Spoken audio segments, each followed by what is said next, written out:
ओम श्री परमात्मने नमः।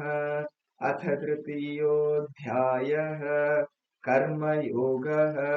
संजय उवाच ध्यायसि चेत् कर्मणस्ते मता बुद्धिर्जनार्दन तत्किं कर्मणि घोरे मां नियोजयसि केशव। व्यामिश्रेणेव वाक्येन बुद्धिं मोहयसीव मे। तदेकं वद निश्चित्य येन श्रेयोऽहमाप्नुयाम्। श्रीभगवानुवाच लोकेऽस्मिन् विविधा निष्ठा पुरा प्रोक्ता मया नघ। ज्ञानयोगेन साङ्ख्यानां कर्मयोगेन योगिनां न कर्मणामनारम्भात् नैष्कर्म्यं पुरुषोऽश्नुते न च सन्न्यसनादेव सिद्धिं समधिगच्छति। न हि कश्चित् क्षणमपि जातु तिष्ठत्य कर्मकृत् कार्यते ह्यवशः कर्म सर्वः प्रकृतिजैर्गुणैः। कर्मेन्द्रियाणि संयम्य य आस्ते मनसा स्मरन् इन्द्रियार्थान् विमूढात्मा मिथ्याचारः स उच्यते। यस्त्विन्द्रियाणि मनसा नियम्यारभतेऽर्जुन कर्मेन्द्रियैः कर्मयोगम् असक्तः स विशिष्यते।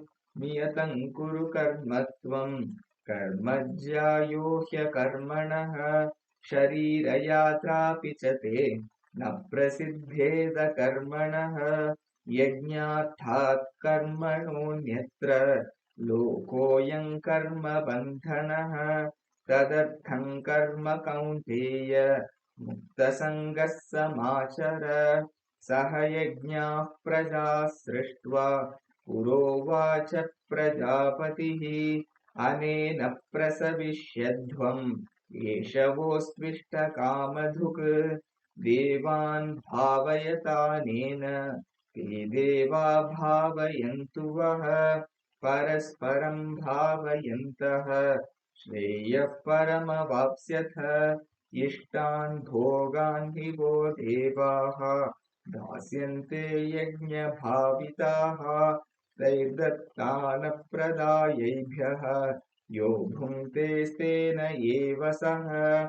यज्ञशिष्टाशिनः सन्तः मुच्यन्ते सर्वकिल्बिषैः भुञ्जते ते त्वघं पापाः ये पचन्त्यात्मकारणात्। अन्नात् भवन्ति भूतानि पर्जन्यादन्नसम्भवः। यज्ञात् भवति पर्जन्यः यज्ञः कर्मसमुद्भवः। कर्म ब्रह्मोद्भवं विद्धि ब्रह्माक्षरसमुद्भवम्। तस्मात् सर्वगतं ब्रह्म नित्यं यज्ञे प्रतिष्ठितम्।